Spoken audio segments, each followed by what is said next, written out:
Hello you guys, welcome back to my channel and welcome to another paycheck breakdown video where we're gonna go through our last two paychecks that we got and kind of allocate them to where we think they need to be for the next 14 days. Now we do this just to be more intentional with our money. I find that I struggle to strike the balance between checking the budget in the bank account way too much and then not checking it at all. I find that budgeting our paychecks help us to just have that regular, consistent exposure to our budget spreadsheet while also taking time to adjust, modify, and check it in a healthy amount. I definitely don't like to be someone who checks it all the time as I used to. But anyway, so yeah. But if you're new here, hi, my name's Alice. I love to chat about money, show you a little bit about my life, chat about the 9 to 5, all that kind of stuff. So if you're not new here, then feel free to skip to the actual paycheck breakdown part of this video. But if you are new here, I do love to provide some background on my finances because I believe in personal finance. Context is everything. And I feel like every financial situation is so different. And so I want to, before I show you guys where we're gonna put the money, kind of talk to you about the things that do impact our finances. So number one is me and my husband have been married for almost 3 years, which is exciting. And we have had combined finances the whole time. It's just what works best for us. We also bought a single family home 2 years ago now, which is crazy how time flies. But we bought that for $450,000. We put like 10% down. Yeah, and we bought when rates were super high. So I think they are lower than when we bought. So we're definitely looking into refinancing soon, but we'll see. And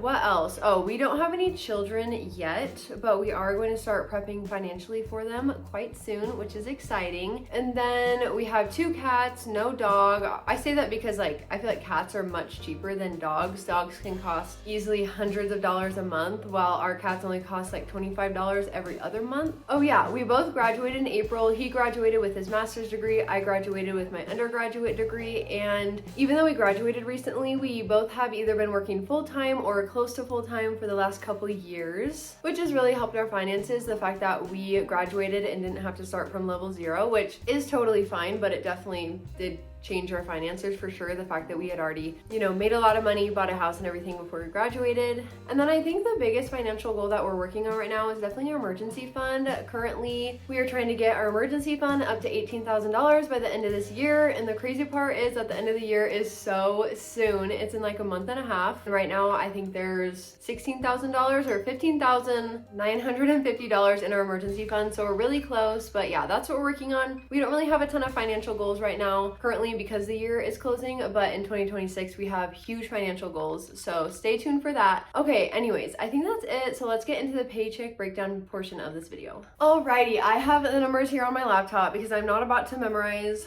all those numbers. As I said before, I love doing this because it just helps us be more intentional with our money. Sometimes the budget you set at the beginning of the month is not relevant by the second half of the month. Okay, so let's get into this, starting with bills. Oh, no. We're not going to start with bills. We have to start with income. So what we are budgeting with this month is 2 of our paychecks because my husband and I have combined finances roll over, and then we are pulling money out of savings to buy Christmas gifts. So our income from our paychecks is $4,727.65. Then we have a rollover, which is actually negative $53. So we always have $1,000 in our checking account at all times when the month ends because more than a week had already happened by the time we got paid. Expenses had come out before we actually got paid. So we have that $1,000 buffer for the money to come into, but if we spend that, then we always want to replenish it. So that's why there's a negative $53, because that's showing we do have our paychecks to spend, but then we also need to replenish $53 into that account. And then we're gonna pull $300 out of savings. So we are working with $4,974.65. Let's go into bills. Some bills and expenses have already come out this month, and I'm not gonna reflect that and say we are gonna pay for those with these next 2 paychecks. I just say they came out of the $1,000 buffer. We're replenishing it by putting $53 in there. Or we're just gonna pretend like we're right here and we're just thinking about the future. So we're gonna pay $138.30 for car insurance, and then our water and trash is gonna be $138.43. Now, I have always said forever that our water and trash bill is always the same amount at $118, and it is. We have auto pay, but we got a late fee because there was a huge glitch in the system. So it is $20 extra more this month, but they are going to credit us and we're gonna get that money back. But it's not like a big deal to us. because we have extra $20 and like that'll be fine. But for the people that need that $20, that's gonna be kind of rough, and then the next month they'll get it back. But anyways, if our finances were really tight, that would be stressful, but we're fine.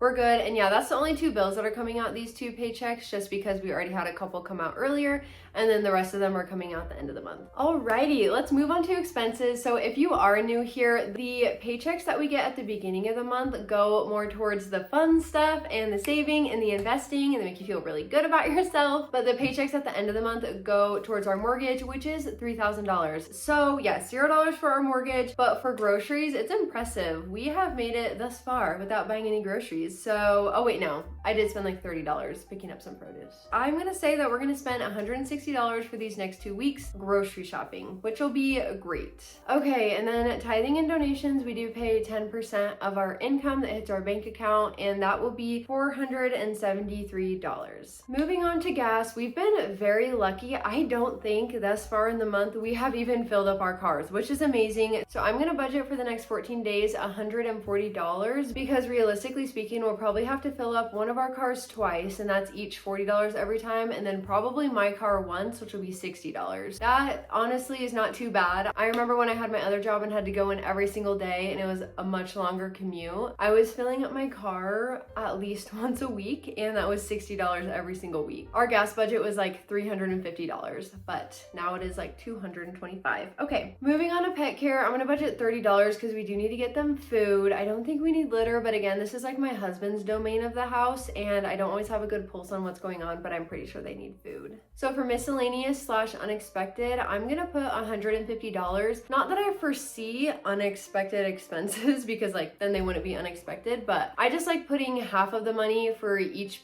paycheck grouping. Actually, in practice, I feel like you spend your unexpected expenses all in one swoop. Like you go to the DMV and they take $200 from you, or you go and you get an oil change and they check and they realize you need something else, so they take another couple $100. Like I feel like that's how it works, but as of right now, I just kind of space it out between the month, knowing that we can use it, and it kind of just helps us feel a little bit more comfortable. I will say having this miscellaneous or unexpected expense is probably something that helps us feel the most financially at peace. We always have extra money if something does end up happening. Okay, so for gifts, I'm gonna budget $325. Now, this is kind of just to motivate me to start buying Christmas gifts, because you guys, probably one of my worst characteristics is the fact that I have done this for multiple years, where I wait till literally December 20th to buy gifts, which is super stressful, and it is so frustrating when you're trying to buy a gift for someone and the shipping says that it'll come like December 27th. So I am really trying to get ahead of that. Last year, I think I did really good. I did end up buying gifts in December, but this year I want to spend most of our Christmas money in November trying to get gifts for people beforehand, and also like with Black Friday and everything, I think it's a good idea. But I also added on an extra $25 because I'm going to a baby shower. It's not like one of those invites where they randomly invite you after not talking to you for years and years and years just because they want you to buy a gift. It's actually a really good friend. So I'm excited. It's gonna be a good time. I mean, I guess I get it though. I do love a good gift. Okay, and then for personal, I'm gonna budget $20. Actually, I feel like I should budget $30 because I want something extra. I wanna try those Mighty like patches that you get from Target. I've never tried it before, but every single month, right on the dot, I get hormonal acne, which is super fun. So might as well just kind of get ahead of it. It's been a rough luteal phase. Yeah. Okay, that is it for expenses. Let's get to the fun part, which is guilt-free spending. I am budgeting $50 for my husband to play golf. Obviously in November, you never know what the weather's gonna be like, so hopefully he can go play golf. For clothing, I'm gonna budget $50, and I actually had so many thoughts about this. If you have been following me and my finances, we have doubled our income, more than doubled our income. When we first got married 3 years ago, we were making about $3,400 a month. And now we make $9,500 a month, which has definitely changed the way I feel about money. I've always been someone who has had a scarcity mindset, and then I started spending a lot of money. So I was like, Do I really have a scarcity mindset, or have I just never made enough money for my life? But now I've noticed when I budget for something like clothes, even the simple act of budgeting for something that's not necessary does make me feel guilty. I spend it and I still feel guilty even though it's on the budget spreadsheet. So I'm budgeting and I'm feeling guilty, and I'm spending it and I'm feeling guilty. And then eventually I forget about it. I don't feel guilty anymore. But I just wonder, is that something that's ever gonna go away, or is that just kind of how it is? Anyways, so I'm gonna budget $50 for clothes for these next 2 paychecks, and as someone who shops almost exclusively at Old Navy, that can go pretty far. Eating out, I'm gonna budget $30. We have already eaten out a couple times this month. We go out to eat like once a week, but my husband's grandma takes us because we go to her house and we kind of like do yard work, move stuff around, fix things, and then she always wants to go out to eat. We are still eating out a lot. We're just not paying for it, which is really fun. Okay, and then for splurge, I'm gonna budget $50. In our monthly overall budget for splurge, I do have, I think, like $300 budgeted, and that is because Black Friday is coming. So these paychecks are kind of weird because so much happened in the month before we already got our paychecks. So a lot of time passed, and then these paychecks are the paychecks for the next 2 weeks. And then there's like a little itty baby part of the month that's left over when we get our next 2 paychecks. So it's like a short amount of time, but we're gonna be spending most of the money on our budget the next paychecks because our mortgage comes out and Black Friday comes out, and we have budgeted, I think, like over $1,000 for Black Friday this year because we want a TV, probably some random stuff, and then we're gonna buy like all of our Christmas gifts. The next paycheck breakdown is going to be crazy because it is going to be so much spending. So I'm kind of glad that we're holding ourselves back a little bit right now because the end of this month is going to be crazy expensive. Okay, and then the last guilt-free spending thing that we're going to do for the next 2 paychecks is that we're going to go on a date. I'm going to budget $100 for that, and I am someone who's not a homebody. Like, sure, I love being home. It's my home. I love it. I love to read. I love to lay in bed and all that kind of stuff, but I'm not necessarily a homebody. I'm very extroverted. I like to be out on the town and all that kind of stuff. So we have made it a goal to go on 1 out-of-house date a month, and I usually just throw $100 at that. There's so many things to do here that are not that expensive, and so I just always put $100 thinking that if we want to do something and get dinner, that would cover it. And I also find that when I budget for something, it's more likely to happen. But if I don't put money towards it, then it's not as much of a priority to me. Moving on to my personal favorite part of the paycheck breakdown, which is super fun when it's the first 2 paychecks of the month because they go to saving and investing, which is such a blast. For our emergency fund, we're gonna put $1,050 towards it this month, and that is just because randomly we're $50 short of like the next increment. So like right now we have $15,950 in there. I don't know why. Anyways, so I'm gonna just add that extra $50 and then $1,000, and then we will be at $17,000, which is so close to our goal of 18K. I'm very excited. When we first moved into our house 2 years ago, we had no emergency fund, which is wild. We had like $2,000 in our bank account, which could be an emergency fund, but we also needed it for like random stuff too. I think when you buy your first house, things can get kind of wild. I'm not like encouraging you to not have an emergency fund because I know moving forward, it's an emergency fund is always going to be a goal of ours, almost at $18,000, and I'm super excited. But the crazy part is that $18,000 is not even a full 6-month emergency fund if we both lost our jobs. So as proud as I am for having $18,000 in an emergency fund, which is no small feat, it has taken us a couple years to do that, and it will help profusely if we have an emergency. But I do know that my ultimate goal is to have a 6-month emergency fund, which hopefully, fingers crossed, we have that by the end of 2026. And then for the Roth IRA for the next 2 weeks, we're gonna put $1,200 away for that. For us, that's really high. We don't normally invest in the thousands, but currently I'm not allowed to invest with my company because I'm new. I think that period is almost up, and I'm so excited because you guys, it is so hard to invest your own money after that money hits the bank account. Like, I don't want to give it up. Saving is different because you save it and then you're like, I could access it at any time, but with investments, it's like, I know it's going to be great someday. I know I'm going to be grateful that I invested someday, but it is just so much easier for it to come out of your paycheck before you ever see it because then it's out of sight, out of mind. We try to save and invest early in the month because in the end of the month, we are then pressured to cut back or find money in other ways that don't include taking it from our saving and investing. So that's been working really well for us. I think we implemented that a few months ago, and I think it just has made our saving and our investing so much more consistent because we don't automate every sinking fund. We are trying to move towards that, but as of right now, we're not perfect. So for the car, we want to put $100 towards the car just because I always think it's important to be saving up for car maintenance. I don't know why I put this.